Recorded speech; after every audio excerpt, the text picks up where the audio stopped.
So one thing that I have found that I do with my sales and marketing organization is I tie them the same revenue goal. I don't assign marketing a leads goal, and I don't assign sales and execution on leads goals.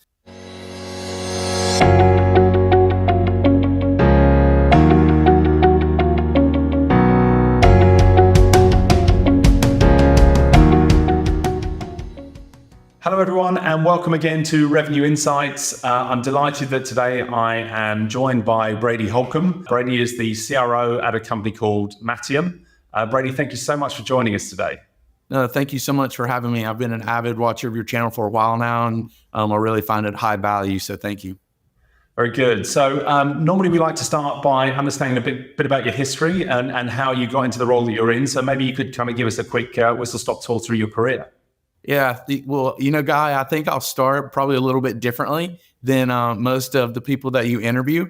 And I'll start back when I was 5 years old. I had this incredible father. Unfortunately, he's no longer around. But I had this incredible father, and he would involve me in his work, right? And so there were a couple of times a year where he'd take me on sales trips. And I remember one when I was 5 years old, and we went to South Florida. We ended up hitting the beach at the end of the day, but by one of the last calls, he had me believing that I was selling the product. Now, I can only imagine the looks that they must have been giving one another, and they must have been great friends. But in my perspective, I was selling. So at the age of 5, doing professional sales. But he sold commercial flooring, and I don't know if you remember those samples they had, but they're about as big as a doormat, right?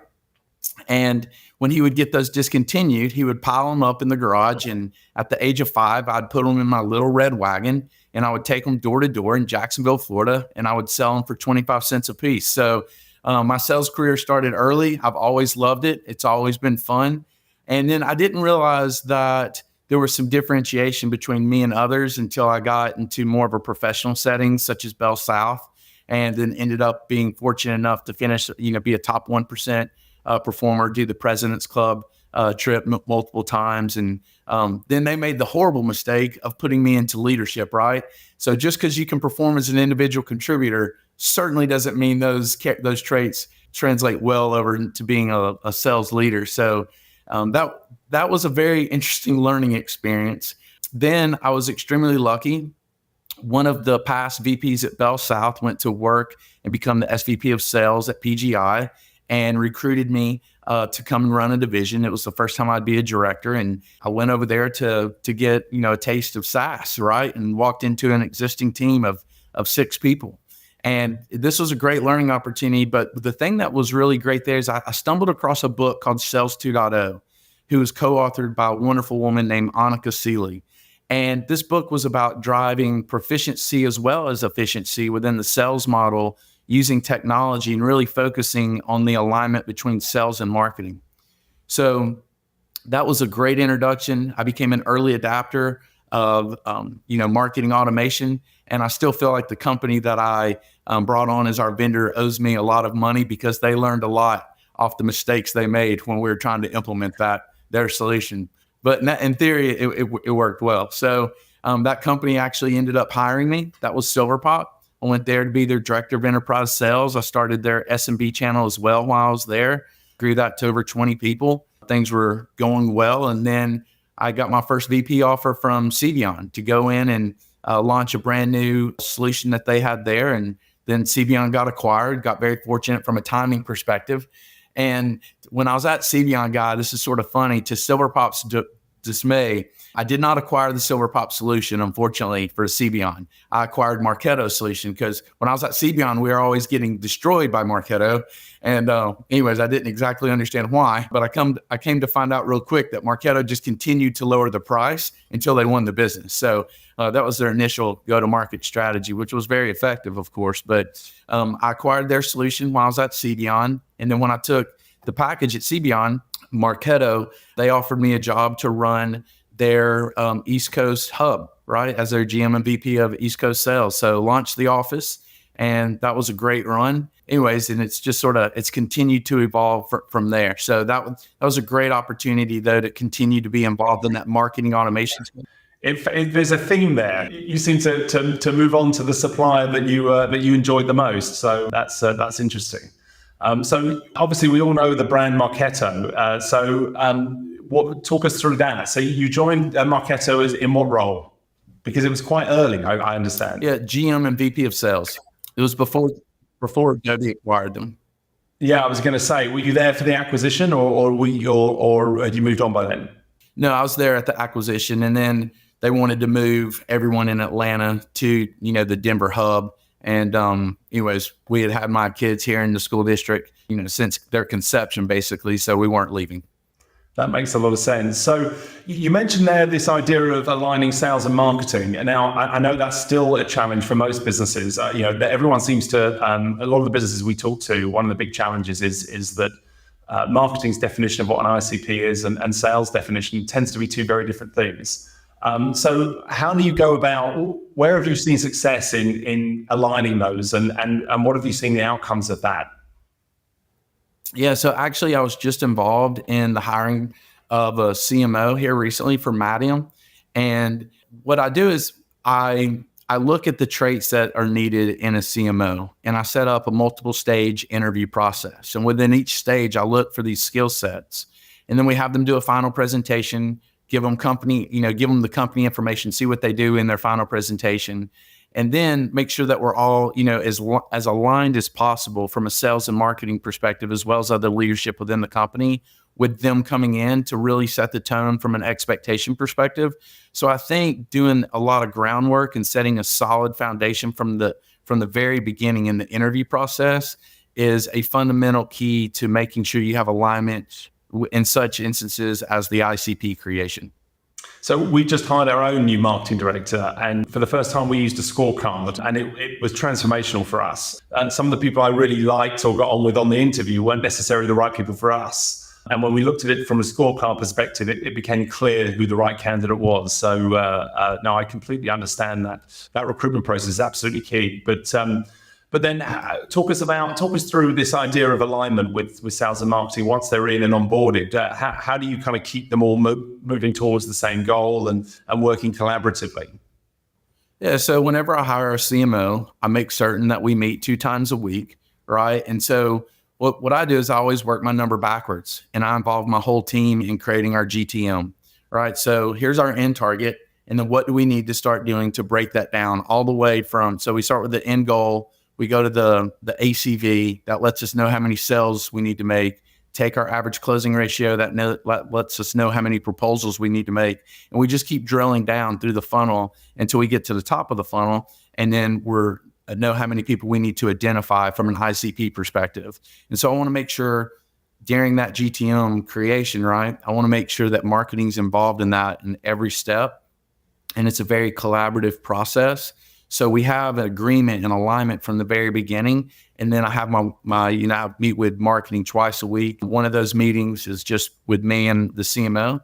And then also one of those meetings is with a couple of the members from the marketing team, as well as the CMO with the entire sales organization, because it's important to me that not only does marketing deliver information about campaigns coming up, but it's also extremely important to give sales the opportunity to give feedback from what they're hearing regarding not only current campaigns, but ideas that they have for future campaigns. And then, of course, we collect that data via our CRM as well. Yeah, I mean, we see in a lot of organizations marketing saying, well, I've hit my goal. I've delivered the leads I said I would. And of course, sales sitting back going, well, hold on, these leads don't qualify, or they're not ICP, or I need more leads, right? And a lot of the time, marketing ends up becoming the kicking. They get kicked a lot by sales because they feel that they're the scapegoat a lot of the time. And if anything, there's also, I think sales have got a big responsibility to actually manage those leads correctly and actually keeping visibility of kind of how much coverage each individual rep needs to hit quota. One of the things we found in the B2B benchmark report we did this year, the deals that are being worked by the sales team are then they're allowing those deals to rush through, and maybe up before they've actually qualified them correctly. They're not necessarily, they're allowing them to step through the stages far too quickly, and then deals are closing lost at the end when it turns out that maybe they weren't even a deal in the first place. And so they're constantly going, I need more leads. But actually, it turns out that the top performers are quite happy working a much smaller number of opportunities because they are qualifying them correctly and they have a much better conversion rate. So the level of coverage the top performers tend to need to hit quota is much, much lower than the rest of the sales team, who are just trying to get through a volume and think it's just about, if I have enough sales calls, eventually I'll close some. So I think that the sales team have got a real, need to be held to account to make sure that they're doing the right things at every stage of the sales cycle. And it's just as important as it is to generate the leads in the first place. You talked a moment ago about the tension between sales and marketing, and nothing could be more real. It's a very real thing. And actually, in one of the stages in the interview process, we cover this. I would ask the CMO candidates, how do you resolve this issue? And this one candidate said, well, I do this at such a great job that I never have a tension with sales. And I'm like, well, we know that candidate's not going further in the hiring process, because that can't be true. I've been in this game for a while. I've never seen a kumbaya moment for a long period of time between sales and marketing. So one thing that I have found that I do with my sales and marketing organization is I tie them the same revenue goal, right? And so I don't assign marketing a leads goal, and I don't assign sales an execution on leads goals. What I do is I let them share a revenue target based upon closed deals, and it seems to unite them, since they're stretching towards the same goal. Not only does it unite them, but it helps them move forward in the same way. And it to me, it creates more synergy amongst the two, especially within leadership, where they're helping one another versus arguing. I think that's a really valid point. One of the big changes we made here is making it clear to the leaders of the departments that their first team is each other. The SLT is their primary team. And their individual silo teams that work for them, they're important. But ultimately, the team that they need to think about first is that cross department leadership team, and they are all working towards a common goal. So now that's easy to link the sales guys to a number because they're getting commission on it. So what have you done around compensation for marketing? What are your thoughts on that? Well, there's definitely a variable to their overall compensation or their OTE. And it's tied directly to revenue obtainment. That's interesting. So they really are aligned. So when the sales guys ring the bell, the marketing people are earning an income from that as well. So I think that's a really interesting approach. I've not seen that very often. Normally they're tied to some sort of MQL, and again that's where the disalignment comes. So that's fascinating. Yeah, it takes away a lot. I mean, you still have some tension within, hey, is this an MQL? Is this an SQL? What's the BANT we're using? What's the scoring model, the thresholds, et cetera? You still have those discussions. But if they are tied to the same target, it seems like they're more aligned and they're more focused, and more energy is going towards the revenue target versus, are we getting enough MQLs or SQLs in play? Now, one of the interesting data points we picked up in our last report was that we saw the volume of leads coming into businesses actually increase this year by nearly 25%. But the volume of leads that represented ICP really hadn't changed. And so we're now in a situation where the salespeople have got even more to be distracted by. How have you dealt with this kind of influx of even more leads for them to work on, knowing that the ICP volume really hasn't changed a lot? So what kind of disciplines are you seeing putting in place to get them working the right deals, not just every deal coming in the door? Yeah, so we use the MQL to SQL model, and it doesn't qualify within SQL unless it hits a certain threshold scoring, right? And so the ICP is part of that threshold scoring model. And so if they're not adding up, maybe their digital behavior is indicating they have a high propensity to buy. But if their ICP is not appropriately aligned, then they usually don't hit the threshold to go to SQL. So the sales are executing on them. That makes a lot of sense. And are you using a specific qualification methodology? Are you a fan of a BANT or a MEDDIC, or is there a particular methodology that you encourage the team to use when they're qualifying? I do. So I can't tell you how many sales trainings I've been to over the year, how many books I've read, right? I mean, there's been more than I can remember. I've gone through MEDDIC, definitely. The list goes on, but the one that I subscribe to the most is Axiom Sales Kinetics. It used to be called Axiom Salesforce Development, but hands down, there's not a close second to Axiom. It's incredible, and they have basically a very simplified 4-step process Their second step is the qualification process. And so we use their qualification process to make certain that our salespeople are utilizing their time wisely and not spending it on non-qualified opportunities. Very good. Well, we made it 15 minutes without talking about AI, so I kind of feel we probably have to. So are you using AI in that sales process to maybe, one of the features we introduced recently was capturing the qualification methodology from the call recordings and putting it into Salesforce records for the customers. Are you finding other tools, or how are you finding the sales team starting to lean into AI at the moment? Yeah, not only am I a believer in AI, but actually I'm not real. This is actually an AI automated image of me right now. And this isn't me talking. No, but of course, man, I use AI for everything. It's really interesting because we load the demographic into our messaging tools, right? Our demographic of our ICP.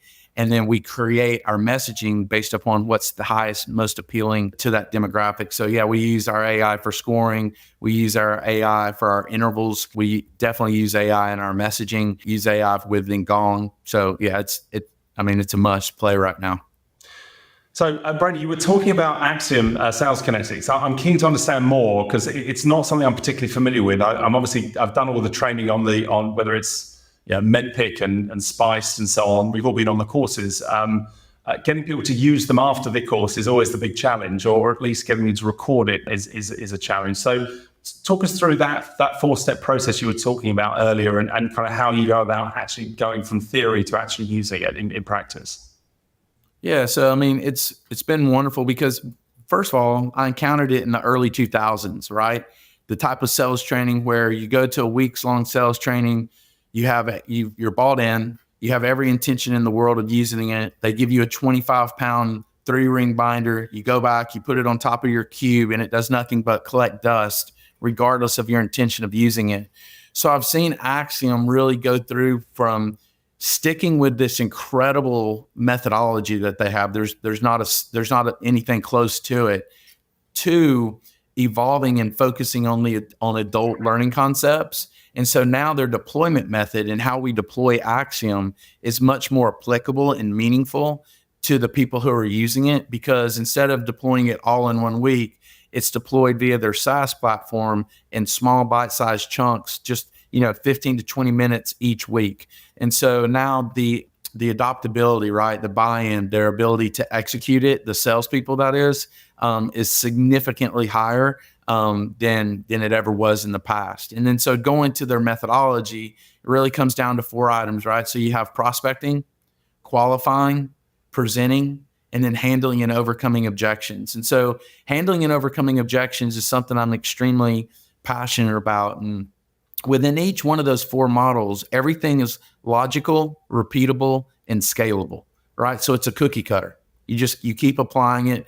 That's how I grew Marketo from 1 to 53. That's how I grew the sales force within CBion to 2 different offices, on the East Coast and the West Coast. It's that logical, repeatable, scalable process. But going back to my favorite portion, the 4th step within their process, it's handling and overcoming objections. And this is what I'm very passionate about. So as sales professionals, we're guaranteed a couple things, right? We're guaranteed there's gravity. We're guaranteed that we're going to breathe oxygen. And man, we're guaranteed we're going to run against objections every day. And so if you surveyed 100 salespeople, only 1 salesperson out of 100 guy would tell you, hey, yeah, I have a logical, repeatable process that I use to handle and overcome objections, which is asinine, right? There's these stupid things like the Ben Franklin close, or the assumptive close, all these different things that nobody wants to be associated with. But Axiom has this 6-step process where it's very transparent and authentic, right? There's nothing manipulative. And it's basically just how to identify an objection, understand it, set it aside, quantify it. And on the quantification step, I usually find it's a 6-step process, right? But I usually find when you do the quantification step that you're past the objection. But I'm really passionate about this, about my salespeople having a logical and repeatable process to handle and overcome objections in a very transparent and authentic manner. So, but more so about Axiom, besides their 4-step logical, repeatable, and scalable process, it really helped me to come up with this formula of proficiency times productivity equals revenue. And if you would like this, or anyone who's watching this, I have it built out into an Excel spreadsheet. Please feel free to contact me through LinkedIn. I'd send it to you for free, of course, but it's very simple. Basically, it's us as sales leaders working the number backwards, right? And then showing if we can use either a sales enablement technology, if we can help someone get more proficient, if we can increase productivity in these different stages within the sales process, how it drives revenue, right? And so if we can, like for instance, when I go and I lead a sales team and I take them through this tool, well, one gentleman who is closing at a rate of 25%, he needs to propose 10 deals a week, right? And then this lady who's closing at a 35% clip, well, she only needs to propose 6 deals a week, right? So it helps you, instead of painting with a broad brush where you don't get much buy-in, everybody make 100 calls, right? That's horse crap, right? It's, hey, what is your proficiency level within closing? What is your proficiency level in your conversion ratio from SQL to proposed, et cetera? What's your ACV? And based upon how you sell, then we can set activity levels, right? And so when you do that with each individual, then there's a significant amount of more buy-in, and people, are much more apt to follow those activity or those KPIs that we call them. But all that came from Axiom. Again, I don't find that there's anything a close second. And no, I don't own it. I don't get anything from people signing up. So, but it's incredible. I'm more than happy to make an introduction if you need it. I love the enthusiasm. It's great to see, and we did a whole piece around objection handling in the analysis, and we saw. I'm keen to get your thoughts on this, but we saw that those that deal with objections much earlier in the sales process have much better conversion rates. Those that leave the objections until you're kind of presenting back the solution, and it's the decision's already been made in their heads. So dealing with those objections early, really trying to help the customer raise the objections in the first place, almost prompting them to kind of talk through the objections with you. It's such a powerful way of doing it. And we've seen the volume of objections being raised, in particular around ROI, has skyrocketed in this year in particular, especially because we're seeing the finance persona taking a much more active role in the sales process. And again, the earlier you can engage with them, the better the win rates are, from what we're seeing on the data. So I totally buy into that, and I'm certainly going to be taking that away. That I've written down that the Axiom model, as well as Sales 2.0, I think is something our audience should absolutely pick up a book on, and so definitely worth thinking about. I also love the idea around the shared revenue targets for sales and marketing. I think that's an absolute no-brainer, and I'll certainly be taking that away from here as well. Final questions from me, Brady. Tell us about your tech stack. What are you, what have you got? What do you lean into? What are the tools that kind of make your team operate?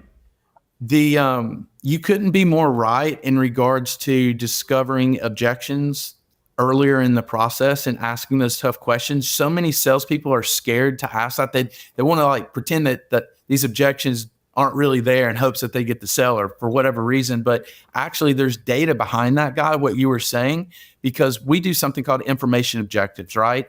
And the more information that you uncover, whether it's positive or negative information, we can statistically prove that the more information that you uncover in the qualification stage, the higher probability you have of making that sale. So that goes right along the lines of exactly what you were saying. Yeah, my first sales boss always said to me, "You've got 2 ears and 1 mouth. Use them in that ratio," which I always took away. And asking the right questions and gathering the right information is always absolutely key. So, what else are you using in the business? Yeah, so I advise a couple companies, and so it really depends on. I have a couple go-tos, of course, right? But it really depends on what stage the company's at. So if it's a more mature stage for marketing automation and email provider stage, then I'm looking at Marketo. If they are a big Salesforce fan and they're more mature, then of course we're going with the Salesforce, the old Pardot model, right? But if it's a startup phase, if a company's sort of more in that bootstrap, then I'm definitely pushing them towards HubSpot. And then from a sequencing perspective, I'm going with our darling Atlanta startup, from Kyle Porter, SalesLoft. So I'm a huge SalesLoft fan. And then of course we talked about it earlier, Gong. Yeah, makes absolute sense. Okay, very good. And you've been using Gong for a while now. It sounds like it's a key component. And are you just using the core recording pieces, or are you taking some advantage of some of the other features within that stack? We have some snap-ins within the Gong. So basically it's the call recording and then doing analysis within the call recording to find. So basically, as I mentioned before, there's that model, right, of proficiency times productivity equals revenue. So we're able to, when we go and we dissect and we analyze those calls, we're able to identify where people need to go to become more proficient within their sales. And then we can assign them different modules within the Axiom Salesforce, the Axiom Kinetics model. We can, through their SaaS platform, we can assign different modules to those salespeople so they can become more proficient and wherever they're showing an opportunity for improvement. Yeah, it makes sense. Well, I think we should probably talk at some point, get you excited about adding Ebsta into your stack, but we'll talk about that later, I'm sure. I really appreciate the visibility of everything that you're working on, and really fascinating. And Brady, if people want to get in touch with you, how do they go about doing that? Yeah, you can reach me through LinkedIn. I love to help people. So you can contact me through LinkedIn. And if it's not, if it's during the business day, then I can't believe I'm doing this, but I love to help people. You can always call me. My number is 404-788-2628. That's 404-788-2628. But please know I'm East Coast time here in the US. And if you could keep that within business hours, I would appreciate it. Well, thank you so much for sharing today, Brady. Really lovely to spend some time with you. And as I say, we'll include a few of the links of the topics you discussed today in the podcast. And thank you for joining us and for sharing your story. Thank you. Thanks for listening to Revenue Insights. If you want to learn more, subscribe to our newsletter and we'll deliver every episode straight to your inbox.